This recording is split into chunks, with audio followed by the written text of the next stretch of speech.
Hey la famille Dikos, j'espère que vous allez bien, j'espère que tu vas bien, j'espère que tu es en forme. Moi je suis en forme, c'est le début de mes vacances et c'est la semaine de Noël. J'aime vraiment à fond Noël. Pour tout vous dire, moi j'aime me retrouver en famille, j'aime bien manger, mais quand on m'a demandé de faire cette vidéo, je me suis dit je peux que faire quelque chose qui a un rapport avec Noël. Et en réfléchissant, je me suis dit, mais quelle est vraiment cette origine de Noël?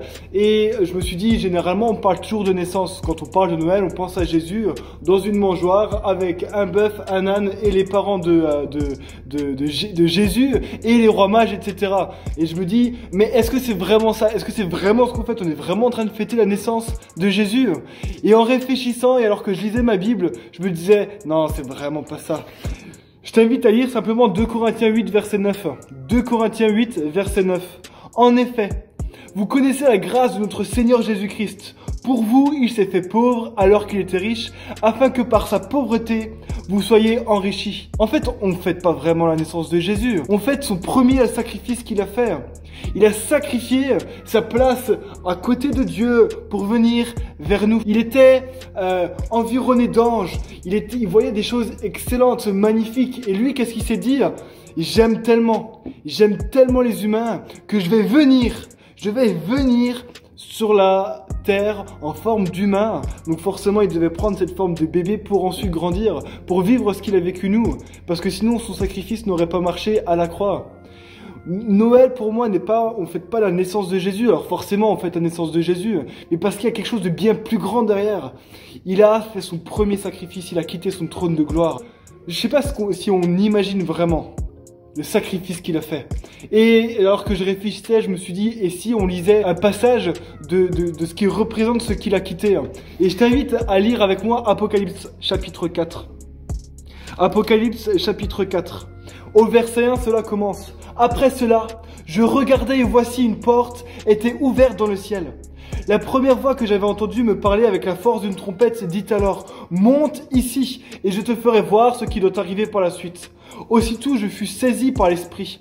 Et voici, il y avait un trône dans le ciel. Et sur ce trône, quelqu'un était assis. Celui qui était assis avait l'aspect d'une pierre de jaspe et de sardoine, et le trône était entouré d'un arc-en-ciel semblable à de l'émeraude. Autour du trône se trouvaient 24 trônes, et sur ces trônes, 24 anciens étaient assis. Ils étaient habillés de vêtements blancs et portaient des couronnes d'or sur la tête. Du trône sortent des éclairs, des voix et des coups de tonnerre. Et devant lui brûlent 7 lampes ardentes qui sont les 7 esprits de Dieu. Devant le trône, il y a aussi comme une mer de verre qui a la transparence de cristal. Au milieu et autour du trône se tiennent 4 êtres vivants couverts de yeux, devant et derrière. Le premier être vivant ressemble à un lion, le deuxième à un taureau, le troisième a le visage d'un homme et le quatrième ressemble à un aigle en plein vol. Les 4 êtres vivants ont chacun 6 ailes et ils sont couverts de yeux tout autour et à l'intérieur.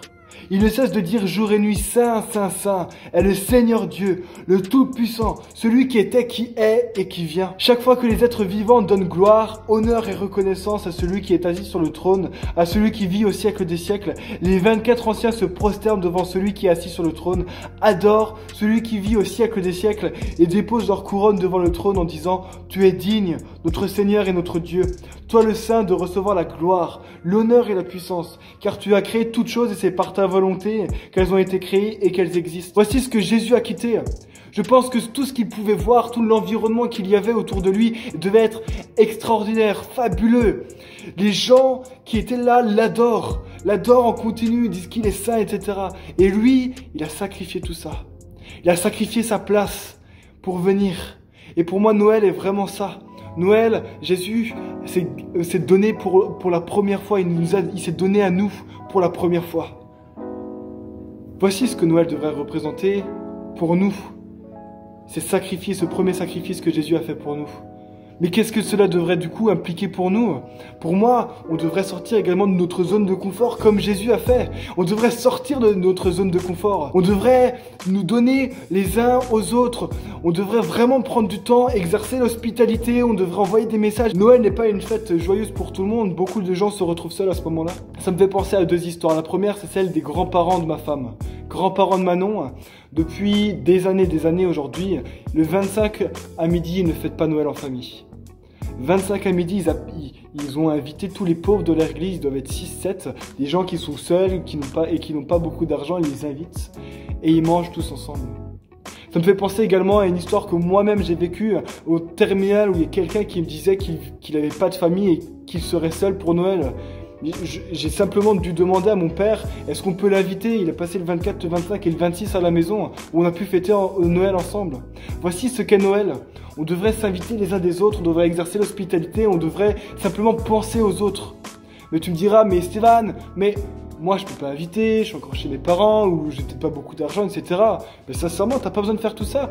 Tu peux simplement peut-être faire un cadeau à quelqu'un, ou envoyer un SMS, faire un appel, faire peut-être des gâteaux de Noël pour tes voisins. En tout cas, ça devrait vraiment être ça. Vraiment penser les uns aux autres. Simplement prendre soin les uns des autres. Parce que Noël, c'est la première chose que Jésus a fait à Noël. C'est qu'il a sacrifié sa vie. Voici ce que nous devrions faire, nous donner les uns aux autres. C'est mon encouragement pour cette semaine, pour la semaine de Noël. Vraiment, je vous aime, j'espère que tout va bien se passer pour vous. Je vous souhaite vraiment un très bon Noël. Gros bisous.